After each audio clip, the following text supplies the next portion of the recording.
Welcome to Fightheads MMA. Happy New Year to everybody. This is my first video after the new year. Thank you for waiting. I appreciate your patience. I have a nice local fighter guest today, MMA, Mr. Kedrick Harris. What is your fight name? Hurricane. Hurricane. Yeah. Kedrick Hurricane Harris is in the house with Fightheads MMA. How are you, young man? I'm doing well. Thank you for coming and talking to us. I appreciate the opportunity. Yes, thank you. So, okay, tell me what your amateur record was when you left amateur and went pro, and then tell us what your pro record is. My amateur record was 4-2, and then I turned pro in August of this past year, 2017, and right now I'm 1-2. Okay. That sounds like a good plan. He's working on it, y'all.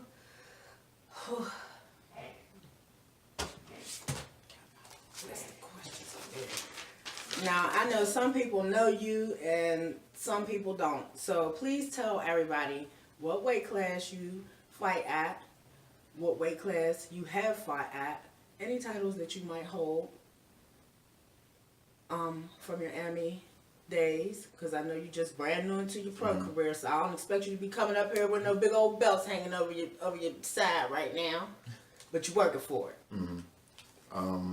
As an amateur, I fought at originally it was a light heavyweight. I started there because that's just what I weighed. I didn't know anything about cutting weight, and then as I started to get more and more in shape, I went down to 185.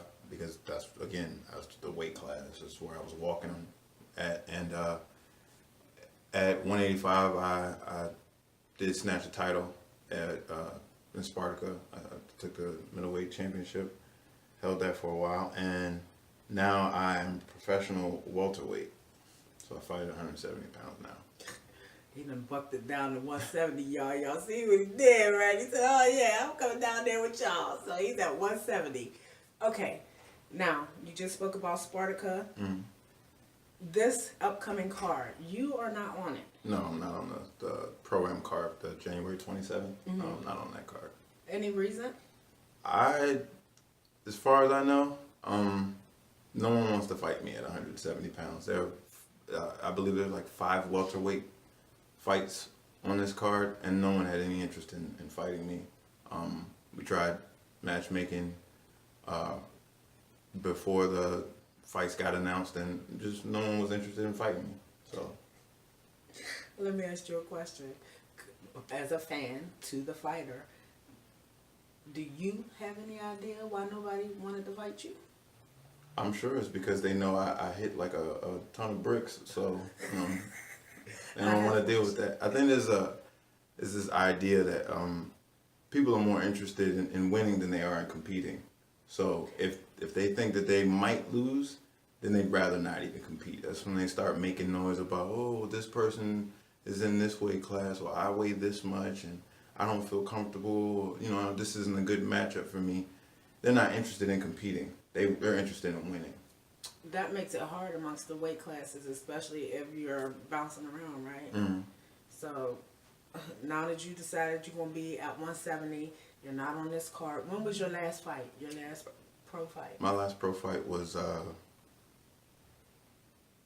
October. It was October. It was in New Jersey, and I have to. That's what I have to do. I have to travel. I have to go out of the area to find fights because people. There was a Sparta card here in October. It wasn't a pro fight. It wasn't a pro card. Oh, that's right. That's right. That's right. Here. So I have to leave. Generally, I have to go outside of the area. I've been to California. I've been to Jersey. Been down to Florida. I have to move around to find fights because people in my neck of the woods aren't interested. What do you think can change that? Do you think there's anything besides people just stepping up to the plate saying, I'll fight this man? I think the Sparta doing pro shows now, I think that could be a big opportunity for me. I've been campaigning for this idea of, instead of handing out the first round of professional belts, that they organize a tournament.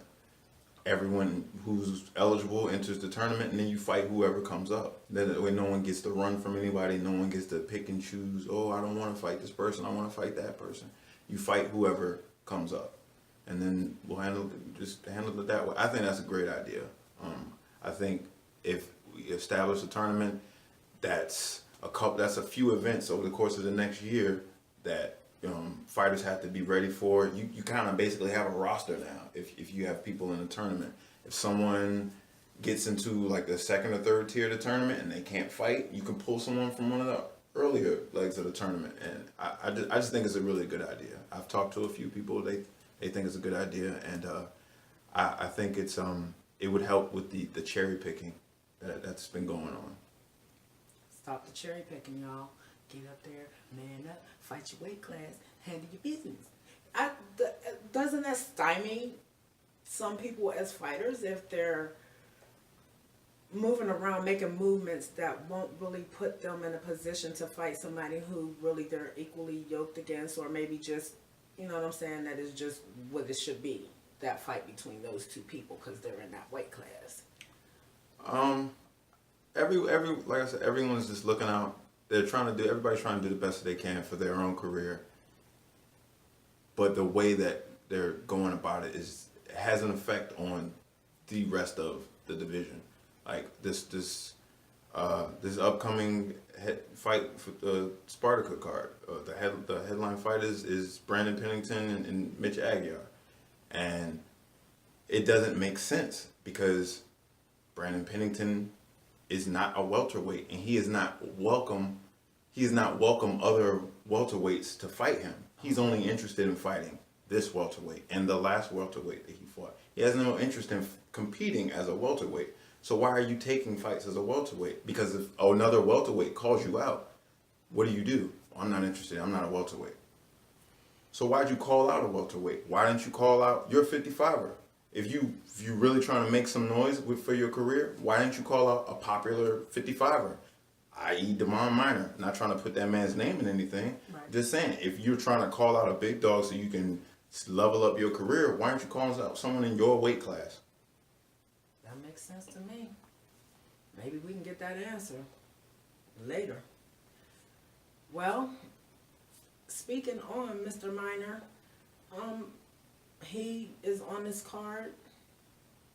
No, he just recently he had to pull from the card through his foot is actually broken.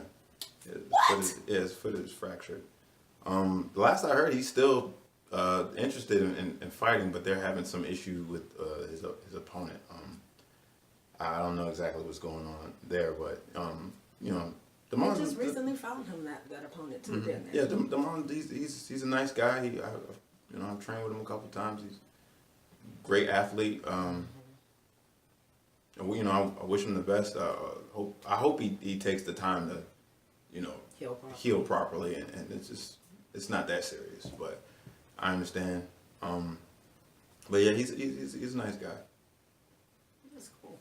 And in reference to you having to travel out of the area to fight, does it leave you just breaking even as far as what you might have to put into like your travel and maybe hotel stays? Do they give you per diem for hotels like when you come to? It depends on the promotion. I'm not really in a position where I can go out of town and really jockey for a lot of things on a rider because I'm a fighter.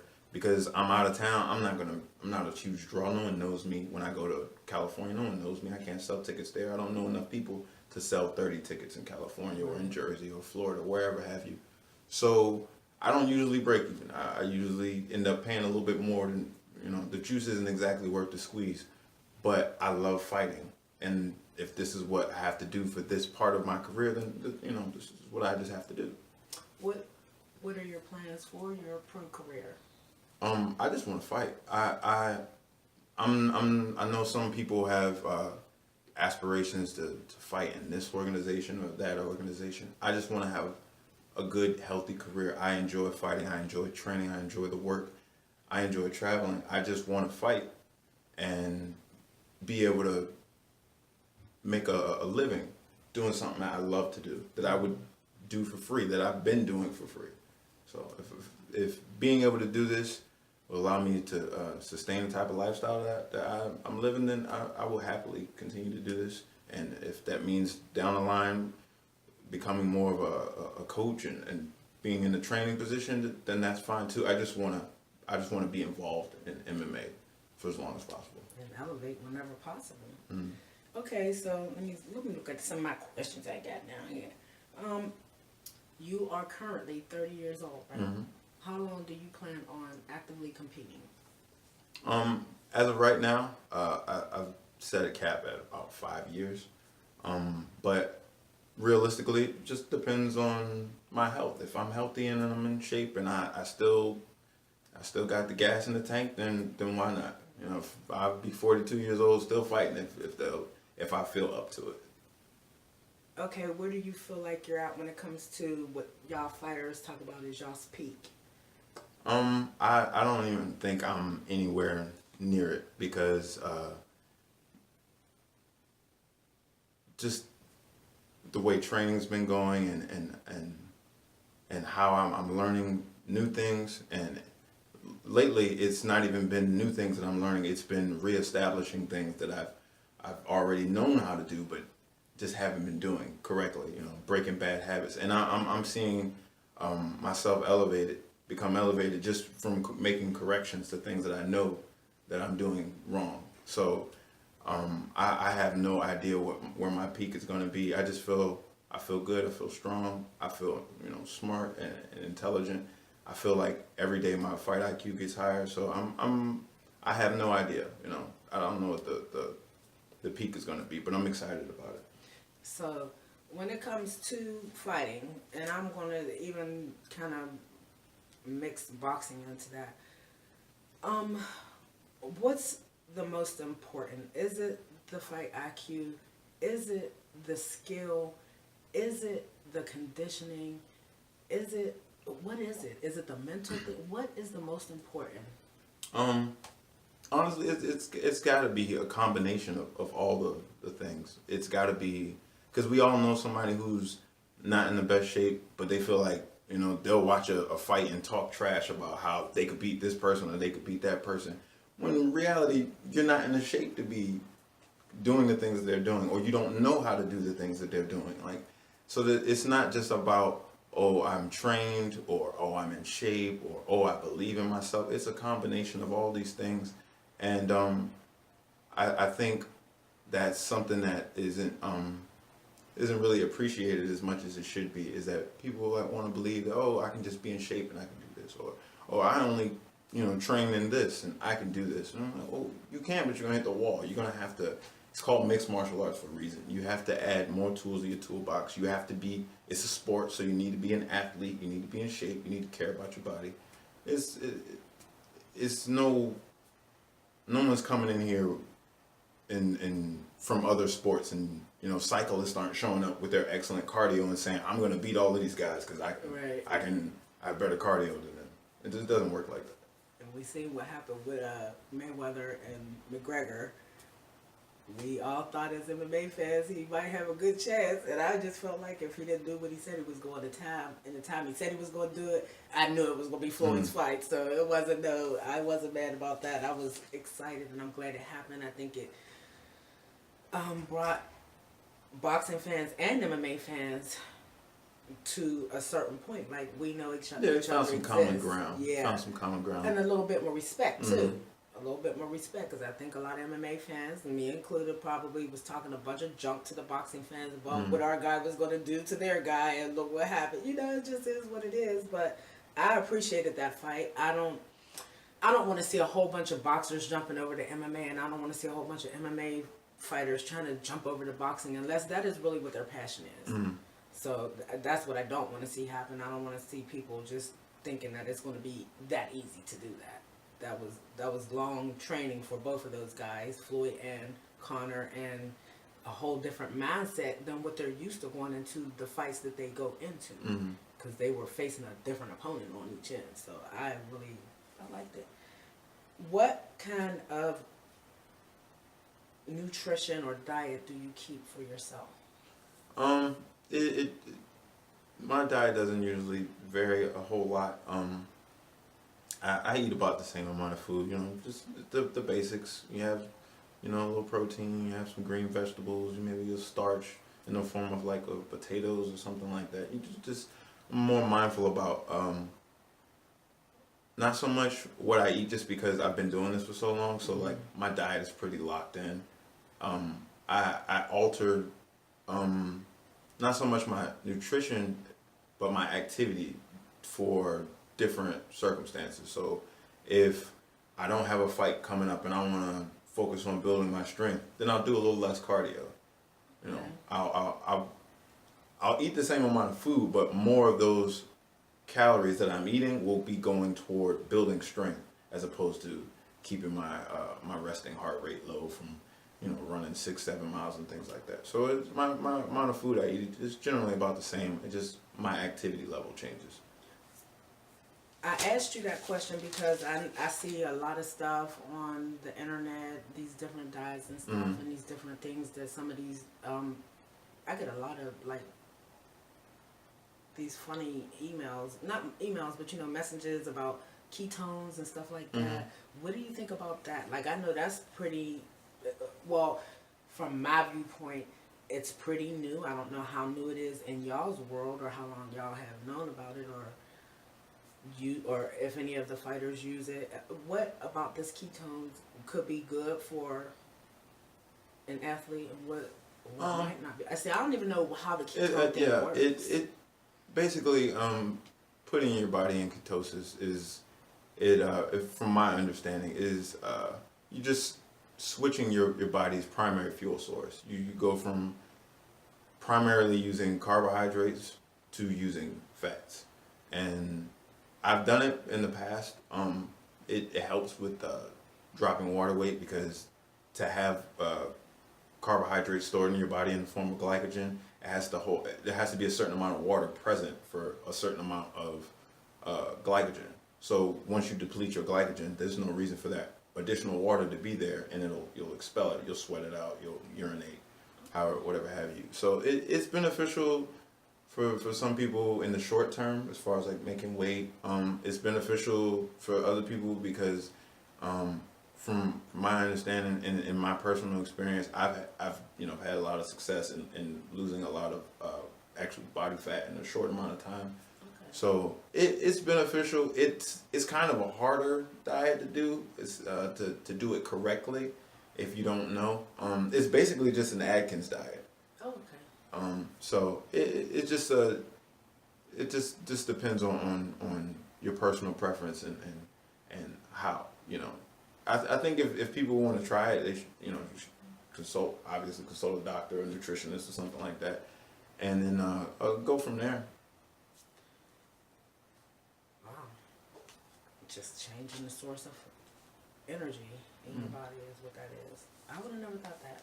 I guess if I had looked it up, I might have found something out, huh? When you're in your training camp, what if you get stifled with dropping your weight?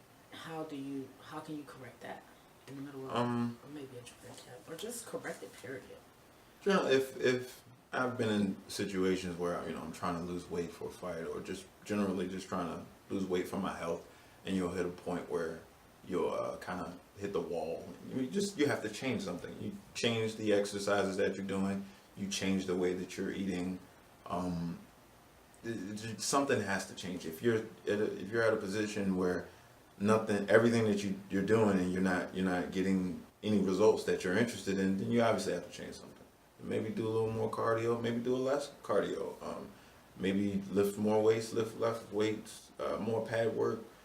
Just different things. I'm an active person. I like to have an active lifestyle, so I like to move around a lot. So sparring, pad work, bag work, those things are all always like super beneficial for me personally. That sounds great. Okay, I'm reading some. I believe that your manager may have said to me that you served in the military. Yes, that's correct. Well, tell us about your military career, just a little bit, whatever you want to say. I was in the Army. I joined the Army in January of 2007. 2007. Yeah, January 2007. And I initially was a reservist, and then I went active duty, and I was stationed at Fort Hood, Texas. I deployed to Iraq. Came home. I got out. Came back to Virginia.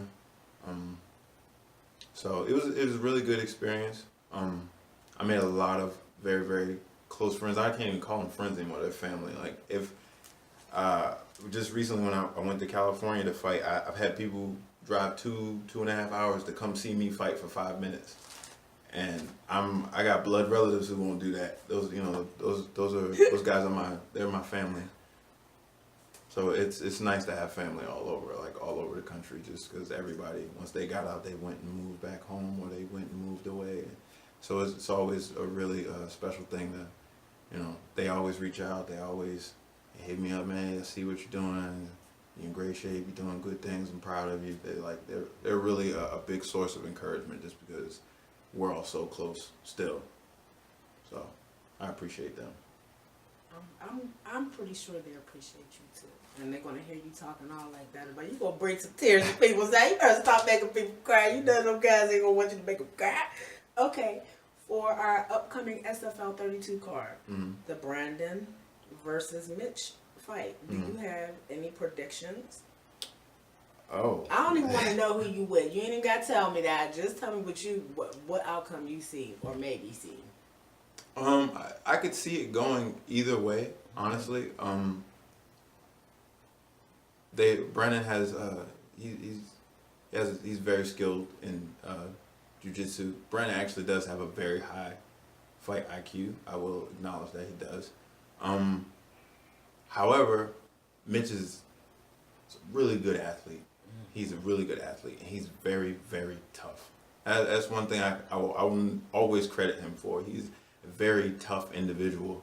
He's one of those guys that you have to put him down, because he's gonna keep coming. He's gonna keep coming. That's the thing. Like with me, he's unrelenting. He's going to keep coming. You have to stop him. So I think it's going to be an interesting matchup. But if I had to make a prediction, honestly, I believe that I believe Mitch is going to win. I think his toughness is going to serve him very well, just because it has in the past. And I'm not certain that Pennington's ever competed against someone who's so much more of an athlete than he is, and is so tough. I can't say for certain that he has, but Mitch is a very tough guy, and he's very athletic, and I think that could potentially be problematic for Brandon. So I guess we'll see. Okay, one more fight on that card, because it seems like as soon as I get used to seeing two people side by side, they're going to be on this card. Somebody has an injury or something happens and they have to change it. But the one fight that I know is still standing is Kassim Ruffin and Samson Flying Saucer. Do you have any opinion, any predictions about that fight? I think I really have a lot of faith that Kassim is really going to do his thing. He's a really hard worker. I've had the pleasure of training with him a handful of times. He's a hard worker. He's a great athlete, tough guy. I don't know a ton about his opponent, which is not to say that I'm sure he's working hard as well. I feel confident in Kassim's ability to handle him. So he's a great wrestler. He's really good grappler. And I'm a strong guy. I've grappled with him before, and he gives you a problem. Yeah, he's just not to be slept on. He's serious, and so if I was a gambling man, I'd bet on Kassim. I'm rocking with Kassim too on this fight. In our conversation, mine and Kassim, he let me know that this was more of a big risk, low reward for him, this fight. And that possibly if Samson wins this fight, he might be offered a title shot his next fight in Spartacus.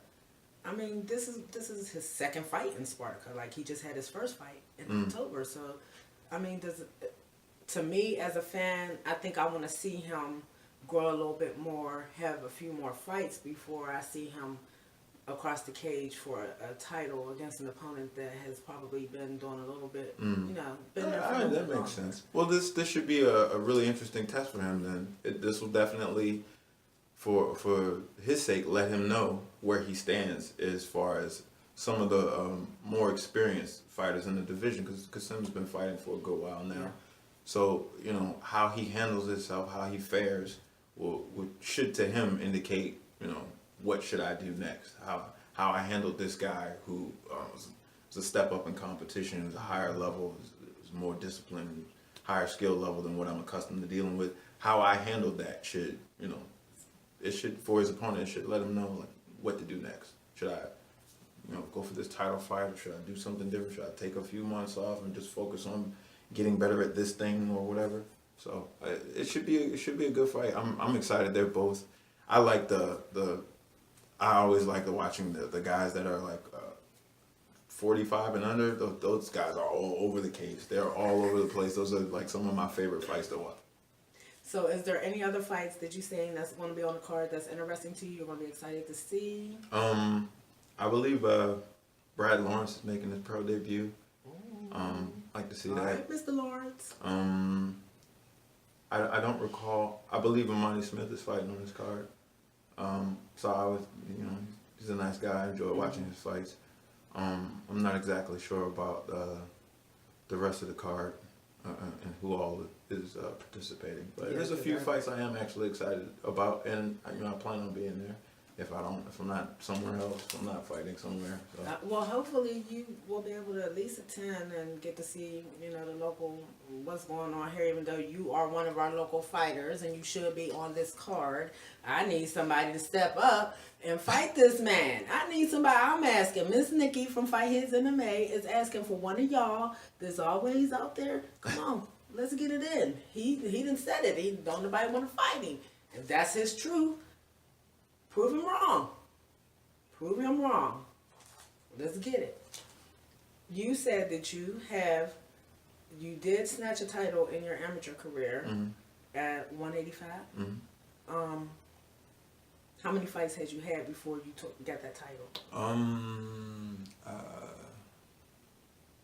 I had maybe 3 or 4 fights before that title shot, and that wasn't even planned. That was a last minute. We took that fight on maybe 4 or 5 days' notice. Oh wow! I was supposed to fight my good friend Ryan Nugent, and me and him were scheduled to fight each other. I think three times total. Once I had issues, once he had issues, and it was one of those times. So he ended up having to pull from the card, and I didn't have an opponent. And Mitch was supposed to be defending his title. I can't remember the young man's name. Jerome Mobley, possibly, and he couldn't participate. So we were both going to be fighting at 85. Both of our opponents backed out, and it was literally like on less than a week's notice. And they're like, "Do you want this fight?" I was like, "I'm fighting somebody. I already made up my mind. I did this training camp. I'm getting beat up. All my teammates been whooping on me. Like, I'm fighting somebody." So we took the fight on less than a week's notice and went to work.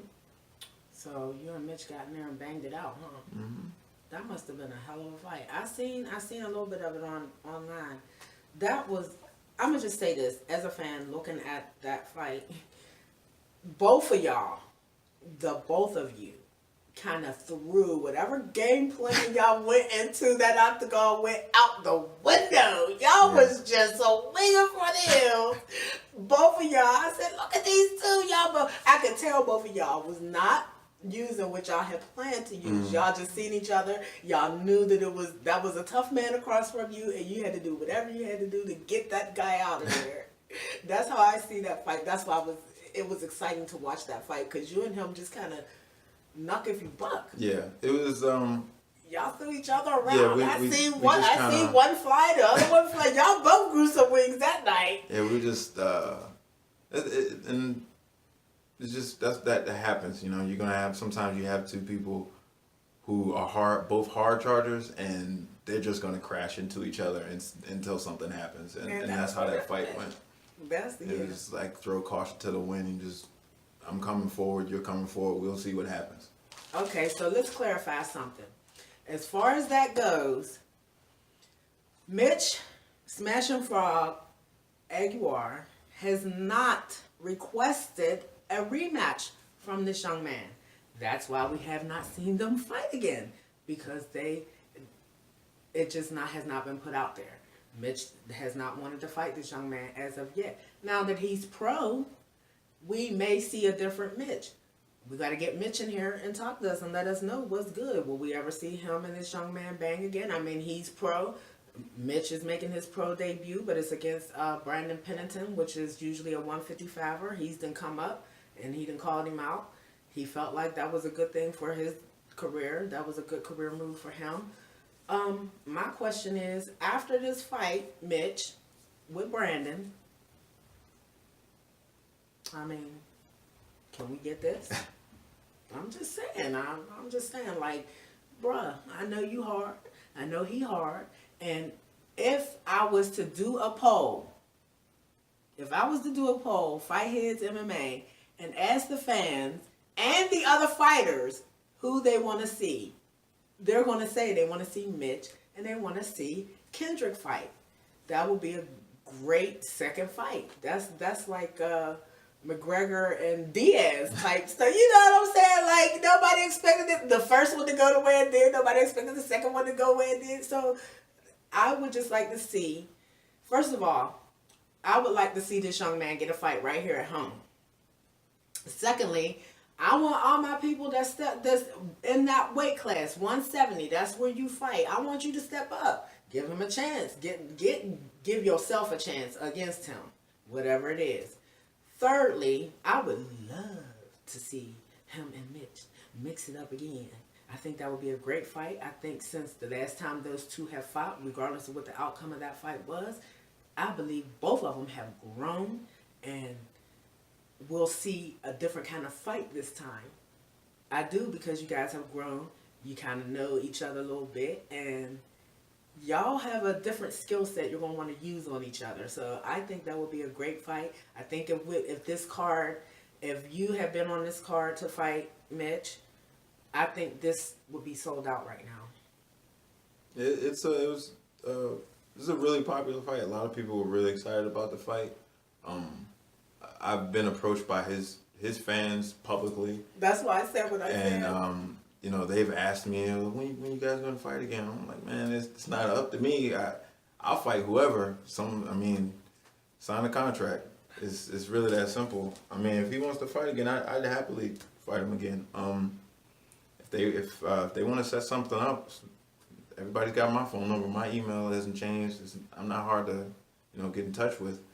Well, like I said, I do think that's an exciting fight for the local fan base, because, like you said, everyone remembers how that first fight went and how it was really exciting. People were really hyped about it, and I think a part two that'd be a big event. I'm game. Y'all heard what he said. Y'all heard it from his mouth. He is game. Oh, also, I want y'all to know, just so y'all cannot say that I didn't say this, this young man has made it known to Mr. Partica, everything Spartica, that if any of the 170s drop out of this event before the event takes place, he will step up. He will step up. So if anybody falls off at 170, we have an opponent to step in and take that fight. How about we get this popping? If that's what's going to happen, then let it be. But hey, y'all gonna show me who y'all really are. I mean, there's a difference between what you talk and what you do, I guess. So we're gonna see. So don't let me find out that somebody fell off the card and this young man was right here waiting. He's waiting. He's waiting. He's not hoping that something happens to anybody else. None of that. He's just waiting patiently for anything to happen for him to be able to step through that door. And if he is given that chance, he's going to step through the door. So you guys need to be prepared. If y'all been pussyfooting around this young man, he ain't went nowhere. He might have went out of town to fight a few fights just to keep his fight going, but he is not going nowhere. He is still right here local. He is still right here trying to get on these fight cards with the rest of the local fighters, and he has mad respect for everybody. He talks nothing but love about all of y'all. Y'all need to just go on, step up and do your thing. Get on and why wouldn't anybody want to fight him? He's an exciting fighter. You are challenging yourself. He's challenging himself. Come on, you guys. Don't be like that. Don't hop around. Stand your ground. Stand your ground. And is there anybody in your mind here that is on our scene that you wouldn't mind mixing it up with besides Mitch? I don't have personal issues with anyone. Oh no, I'm talking about just a straight but just on just purely on the strength of two fighters fighting, I'd fight Brandon Pennington just because it's like I'm a welterweight. I'm a real welterweight. He's a really small welterweight. He shouldn't be fighting at 170. Okay. So I not to try to bully him or anything, but just to show him like this is not for you. This is not what you want. You don't belong up here. We hit hard. We hit harder than what you're accustomed to.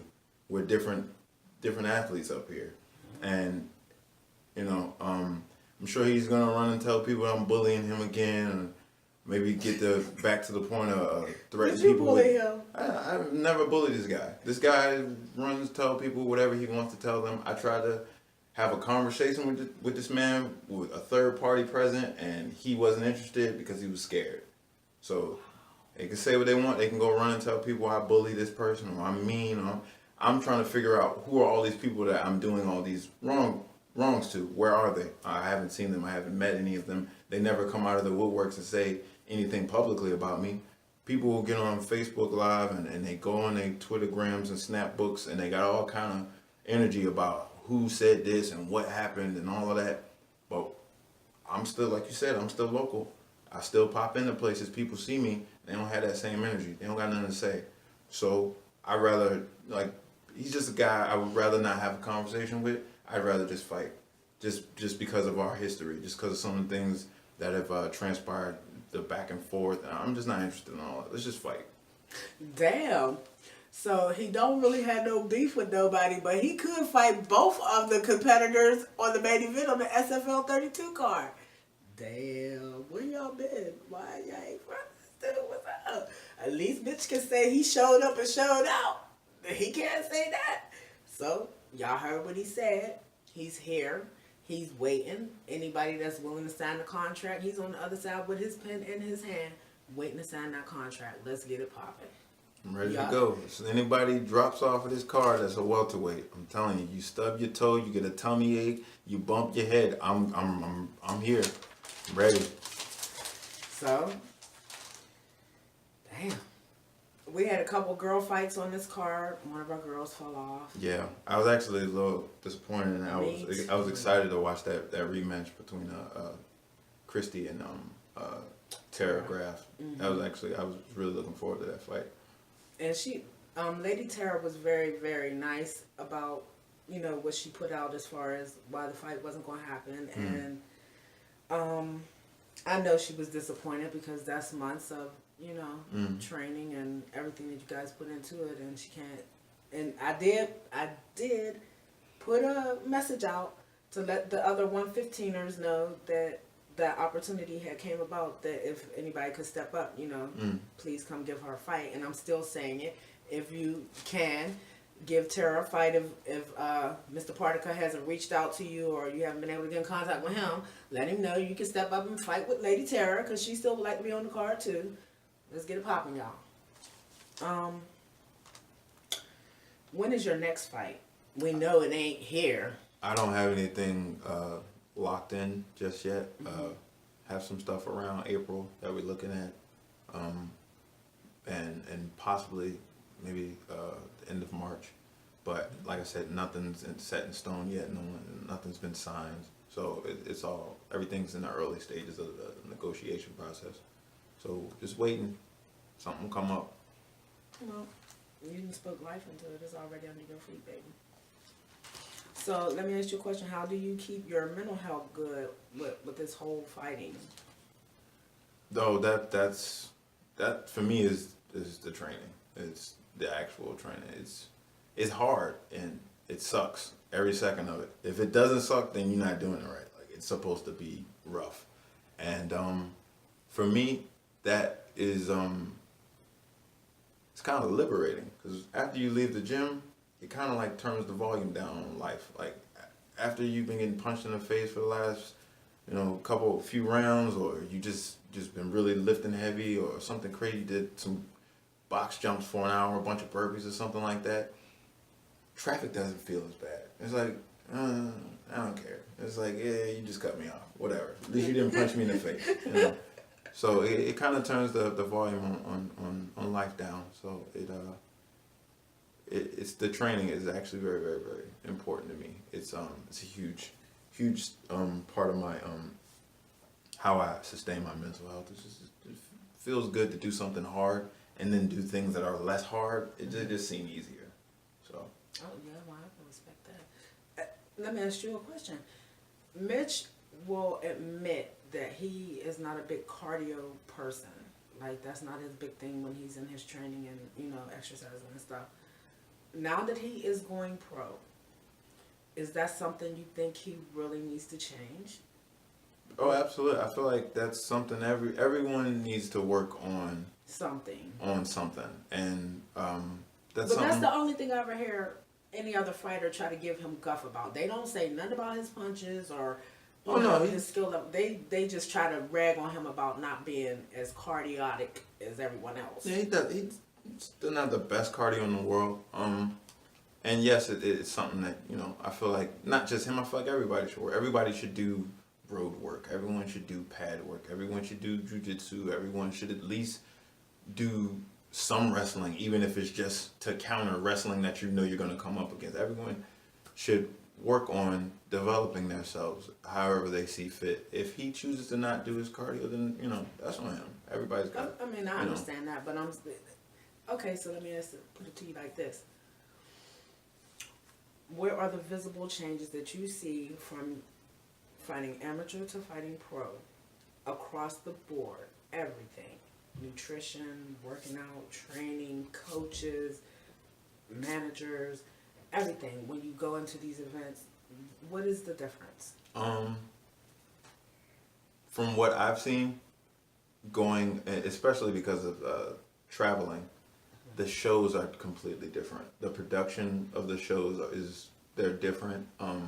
Not necessarily better, just different. There are a lot of things that you have to worry about here that you don't have to worry about there, and there are a lot of things there that you got to worry about that you don't have to worry about here. Like, getting licensed to fight in California is extremely difficult. It's expensive. You have to get an MRI and an EKG, and you've got to get a lot of stuff done. It can be pretty pricey. So there's things like that. As far as like the athletes, I feel like the top amateurs, they're about on the same level as far as intensity of training and how hard they work is the starter level pros. Because they're the same guys. Mm-hmm. So I think that's about the same. One bit of advice: anybody who is an amateur who's crossing over as a pro, do your homework. Make sure it's in black and white. Educate yourself so that way people can't take advantage of you. That's the only. I would give that piece of advice. That's a great piece of advice, especially from somebody who is in that process and doing it right now. A lot of people won't tell that truth or tell a truth about certain situations, but I appreciate that, and y'all need to take heed to that, because this young man is in the position of what you guys are trying to get. Some of you guys, not everybody that's watching is going to be AME. Some of you guys are pro, but it don't mean that you have executed those things into your career. So just take that as a little advice.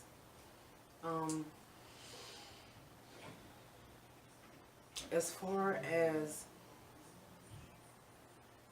our local fighters, is there anybody else that you've mixed it up with that you came out with a great lesson from that fight?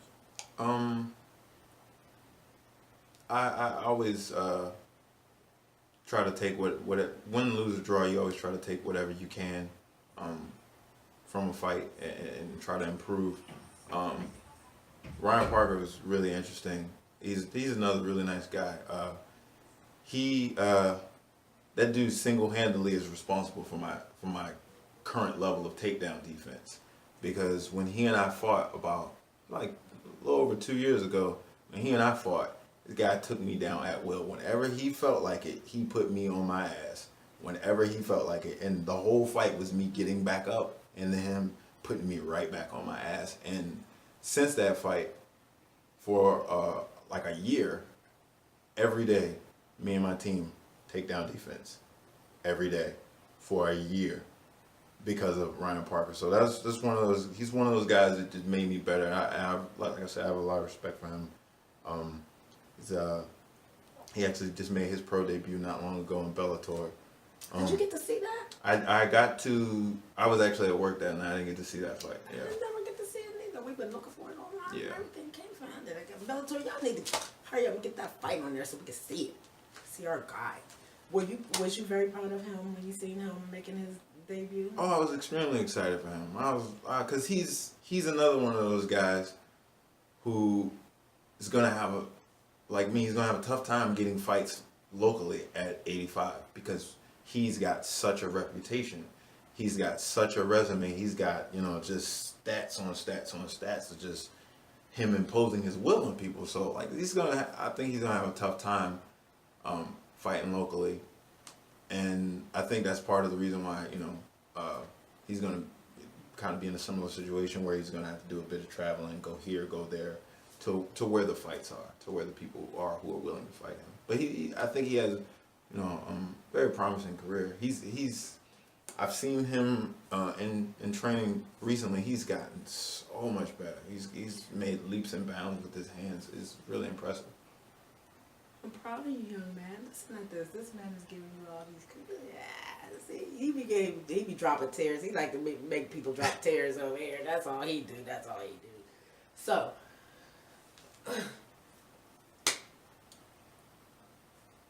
when you, you know what I want you to do? I want you to tell them your social media handles and sites that you can be found on to make contact. So in case somebody. I can be reached at usually the easiest way to get a hold of me is Instagram. You can find me on Instagram. It's Half Step from Legendary. You can reach me on my athlete page on Facebook, but Instagram is probably a little easier for everybody. I'm pretty active up there. I try to make sure I post at least once a day, get some good videos up there, do a Wisdom Wednesday, and I get on there every Monday morning and I scream at people to get excited about, the opportunity to go to work and just get motivated to, get back in gear to doing what we got to do because the weekend's over. So, just check it out. What gym do you usually train out of when you're here at home? I move around a bit. Okay. I'm here and there. I like to pop in because I know a lot of people, and I know a lot of people who train at a lot of different gyms, and I like to be able to train with them. They're these are people who help me get better, and I like to be able to help them get better. I always feel at home whenever I pop into DBA, Diego Bisbo's place. I always feel really at home at the UFC gyms, whether it's the Norfolk gym, working with Coach Nelson, or working at the Virginia Beach gym with Coach Josh. Okay. I just feel great just being a product of Hampton Roads, because I go to this gym or that gym over here, over there. You said that. And it's I enjoy it. When I go and I fight somewhere else, I am putting on for Tidewater, because people all over Tidewater help me, and I really appreciate that. So, when I go out of town to fight, I feel like I'm carrying all of them on my back, and it makes me feel proud. I feel strength in that. Does it put pressure on you? No, I don't think it doesn't make me feel any more pressure. It's a privilege. It's an honor to represent Hampton Roads. When I walk out to fights, I'm when I'm out of the area, when I walk out, my music is always someone local. Really? It's always music from some local artist. That's cool. I'm really a big hometown kid. Like this is home, you know. So this is the house. You know, the roof might be leaking, but this is the house. I respect that. I really respect that. I don't know. I'm just, after all the people that I have talked to over here, I don't ever recall just having a conversation with anybody about you. I don't remember anybody bringing your name up to me, and I'm disappointed. The job didn't let me know we had another good fighter in the horizon. Y'all thought he was dead and stinking. I know that's what y'all thought. Y'all thought he was dead and stinking, thought he wasn't hanging around, thought he wasn't fighting, thought he was probably fat and out of shape, wasn't eating right. Now y'all get to get a good look at it. Look at him. He is ready. He already told y'all he gonna step up to 170 if anybody falls off the card. So, hey, don't be surprised if somebody does fall off the card and we get to see this young man fight. It'll be such an honor to see him fight and to be on the card with all the other pros here locally and the amateurs that's going to be on the card. I'm just excited for the whole thing. I wish you were on it. I wish that we could have got you on it. I wish we could just snap our fingers and the opponent just appear in front of us for you. So you know what I'm saying? So y'all can get in there and have a good time and do what you are comfortable with and love doing and sharing with us. That's the most important. And I thank all of you for giving us that. It's not ever going to be a day you're going to ever look up and see my black ass and nobody's out there on. And you'll be lucky if you see me rolling around on anybody's mat, doing jiu-jitsu or anything. I'm a softie. I'm definitely a softie. I don't like to be bent and contorted, none of that. I'm a softie, so y'all ain't got to worry about me being a threat. So Miss Nikki is not about to start fighting, so don't even think about it. I want to ask you, because I know everybody has a go-to food, or what is your favorite cereal? Cinnamon Toast Crunch is my favorite cereal. Oh, that's a good cereal. That's easily favorite cereal. I don't eat I don't really have I don't really have a favorite food. I grill a lot. I like to grill. Okay. I eat a lot of my kids' snacks and then act surprised when the snacks are gone. So those late nights, I will admit that happens. Sorry, baby. Does the baby wake up in the morning and his sandwich for lunch for school got a big bite in it? So I mean, I snack. You're not gonna admit it. You're not gonna admit it. Admit that. Yeah, but he'll tell it if the baby ever get a chance. He'll say, "My daddy eat my sandwiches all the time." That's all right. That's all right. I want to say thank you for your service in the military. I want to say thank you for all that you do for the local fight scene. Thank you for giving us entertainment, putting in your hard work, your time, taking away from your normal life and training and being ready. You're always ready to fight. That's something a lot of fighters cannot say. Well, you know. I'm not judging nobody, but I'm just saying that's not, a lot of fighters cannot say that they are at any time ready to fight. Different strokes for different folks. I enjoy it. I really enjoy this, and it's important to me to be ready because I don't know when the opportunity is going to come. And I'm from this school of thought where I believe that greatness comes from what we do with opportunity. And if you're not ready, or at least getting ready for what you're asking for, then you might not even recognize it when you see it, when the opportunity does show up. So I just try to stay ready. Just never know. Any more advice for our young and upcoming fighters? No, just take your time and trust your training. Be good to your teammates, and you know, get out there and get some different looks from some people who don't love you. I feel like that's something that a lot of people don't do enough of.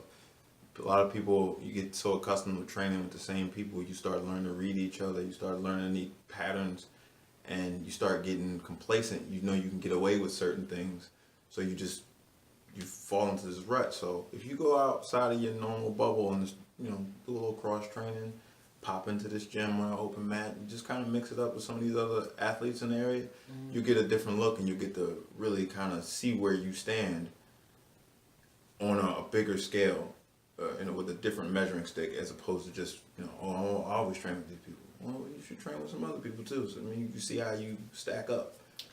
I like that. I think some of the guys think being between maybe two gyms is probably like mixing it up. You know?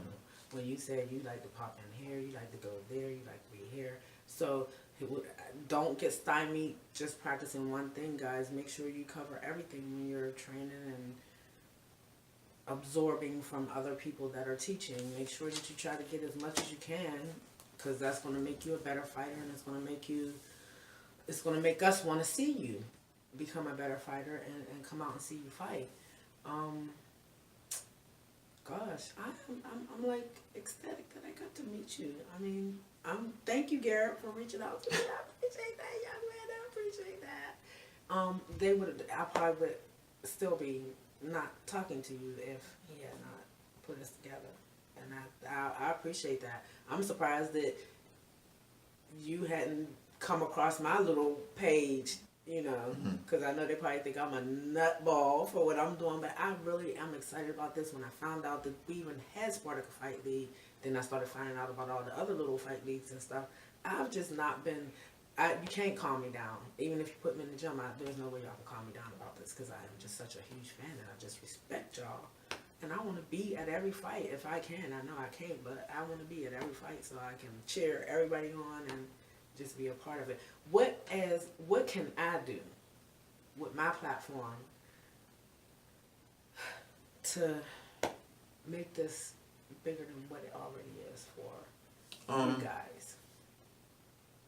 Well, to start, I think you're doing a great job to begin with. Just giving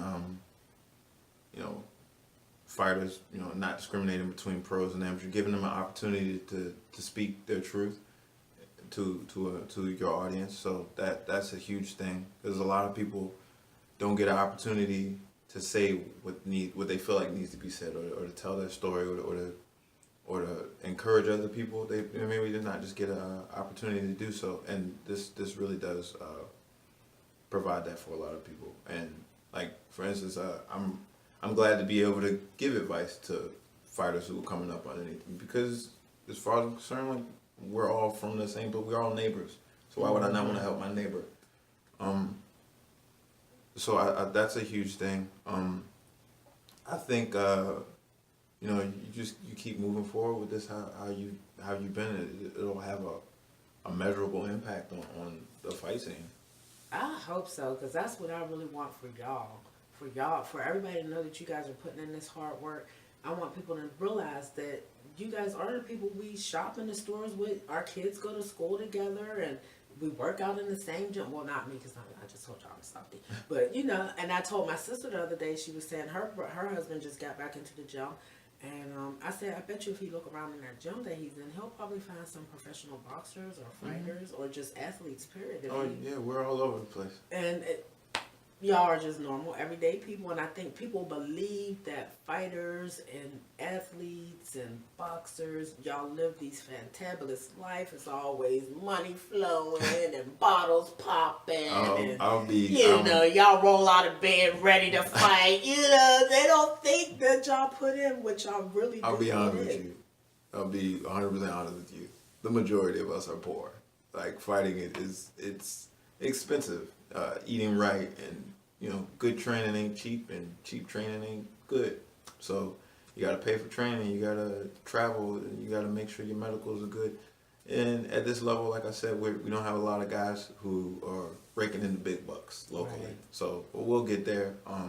Like I said, I have a lot of hope. I'm a fan of the local fight scene. There are guys who I think have a lot of promise. Like I said, Damon Miner has a lot of promise.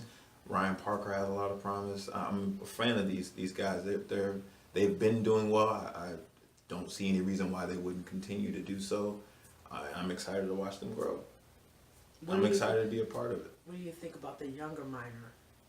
Oh, I think I've actually spoken with Damon about this. I think Keon has huge amount of potential just because of how quickly he picks up everything. Like, he's really sharp. He's really sharp, and I think it's to his benefit that he has an older brother like Damon to filter the noise out. Like, so, you know, it's just another. It's like, you know, just like the same way I want to be able to give young upcoming fighters advice.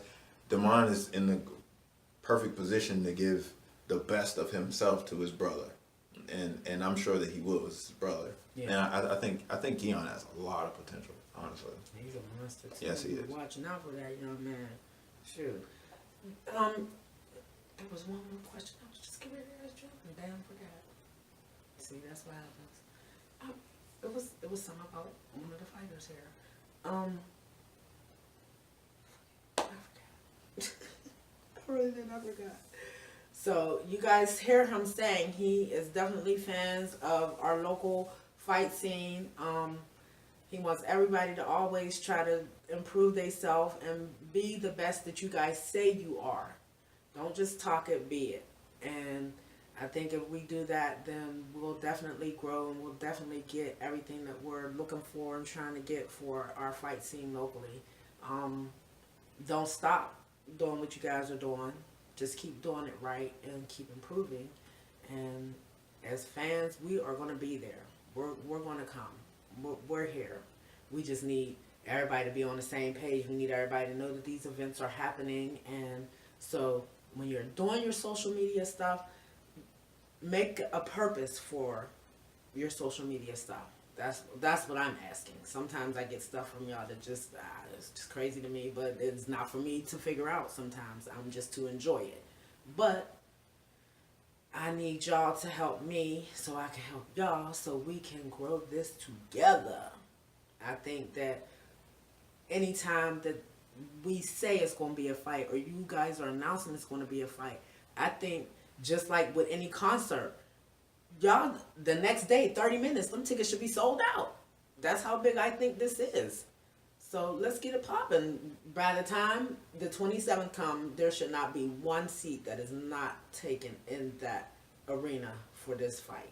It just should not be. These tickets are relatively reasonably priced, and there is not a bad seat in the place. You're going to see every fight from any seat in that Ted Constant. So you can buy your $20 ticket and you're going to still get the same fight that the people that are spending the money right down there next to the cage, or you're going to see the same fight and have the same excitement. So let's just do this. No excuses, no reason, no rounds. Let's get it popping in Hampton Roads.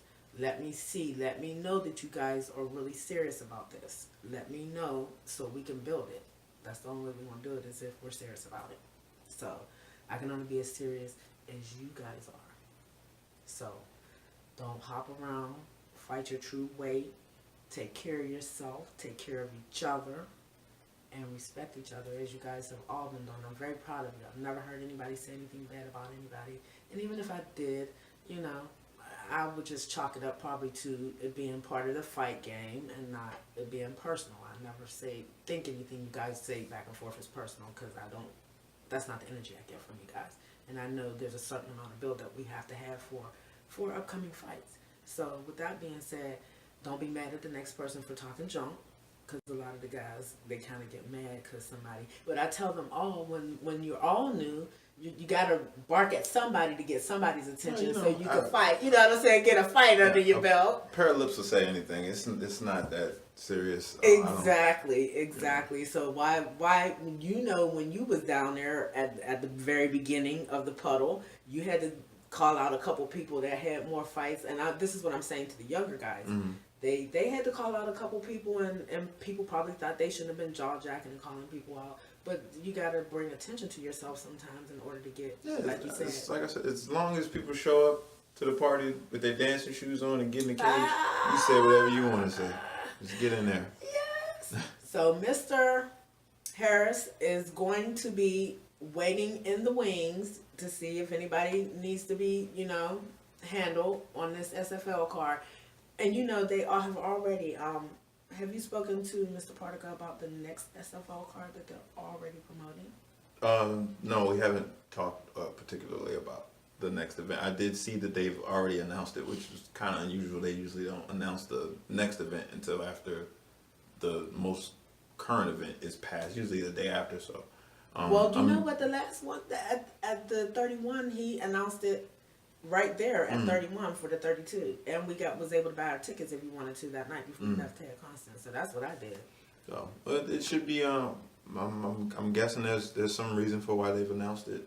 Maybe it's something bigger, something I'd love to be a part of it. I'd love to fight at home. You know, I love to fight in front of my neighbors. While I'm thinking about it, shout out to Thomas Blair. He's quietly one of the hardest working guys in the area. Like, he doesn't make a lot of noise about it, but that dude works real hard. Yeah, he's very nice. I've talked to him several times, and I'm glad that he got on this card too. Oh, it's going to be. I think even though the card changes a little bit from day to day, I think no matter what, it's going to be an exciting card. I'm glad that Mr. Partica is able to do his pro thing finally, and he's worked all these hard years with the sweat of all you fighters. You know what I mean? That's just what it is. With all you guys participating and coming to fight on his cards and everything, and whatever energy y'all give off at these events has made them grow. So it's because of y'all that we're here. And we thank y'all, and then let's get it popping. Congratulations again to Spartica Fight League for this being your first pro-am situation. I know you're used to handling these amateur events, and this is something new. I think it's going to go off without a hitch. I think the fans are going to show up. Your fighters are definitely going to show up because these guys are biting at the chump to get on this card. You got one right here. Don't forget, Mr. Partica, if one of your 170s fall off, you got someone right here willing and ready to go. So don't forget that. But Mr. Harris said he will attend the gala because he wants to see some of you guys get your awards. He's very excited for you guys and happy. So he will attend our gala, not our gala, but the gala.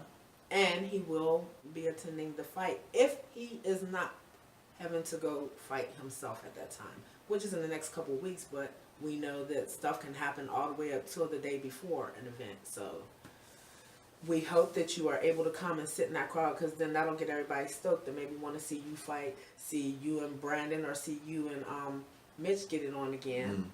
You know, even though you and Brandon have never fought. That would be a great fight because of the discussion that you and I have just had about that whole situation. So, I mean, I guess if you're going to jaw jack at one person, you got to be able to jaw jack at everybody. So, 170s, this man right here, he done called y'all out. And he's about business, so let's get it popping for him. And yourself. I want to see this. I want to see it. So, thank you guys. Thank you, Mr. Harris. Thank you for having me. Yeah, maybe this is what I wanted to say to you. It just came back to me. I knew it was going to come back to me. How does, okay, all these other fight leagues, not even these fight leagues, but Bellator, UFC, how does a person in your position and Mitch's position and Brandon's position, how do y'all get their attention to, you know what I'm saying? How do y'all get their attention to get on to something that they're doing? There are a lot of moving parts.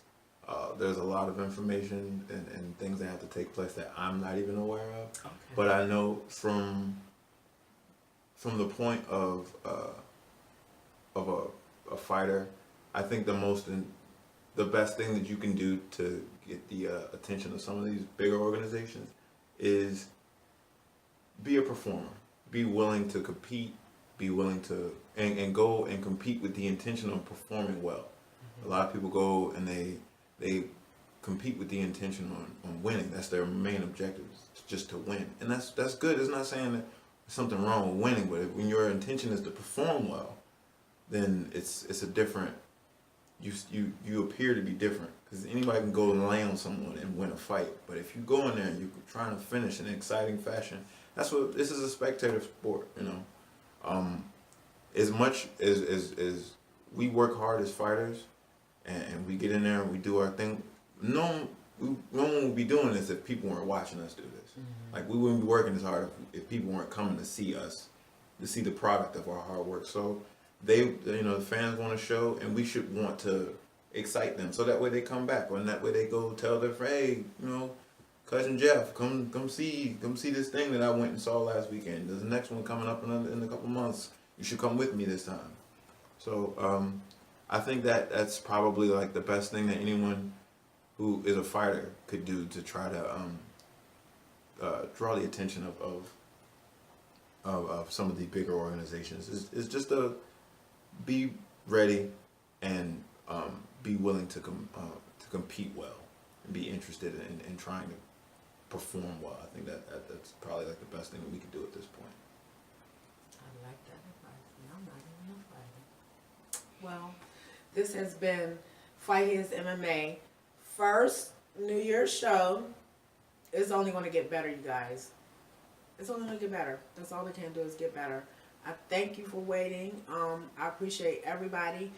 I do have upcoming information. I just really need to get everything and make sure I'm giving the right information about upcoming events and stuff going on. Everybody is sending me a bunch of stuff, want me to push it, which I will only send me certain information. So I need all information. I need to know what I'm pushing before I push it, because I don't want to push nothing that I myself don't support or am not involved in. So, and that's not a negative. That's not negative coming from me. That's just my truth about Fightheads MMA. So I love y'all. Keep sending me y'all stuff. It's a bunch of upcoming grand openings with gyms and stuff. I'm going to try to get around to these different gyms and see some of the new spots that's opening. That's one more question. Every time I get ready to close, I think of another question to ask you. I was listening to big ups to Bloody Elbows and to Virginia Fighting. I do listen to y'all's podcast. And I heard a trainer say that when you're picking a gym, you need to be careful. So how do you know?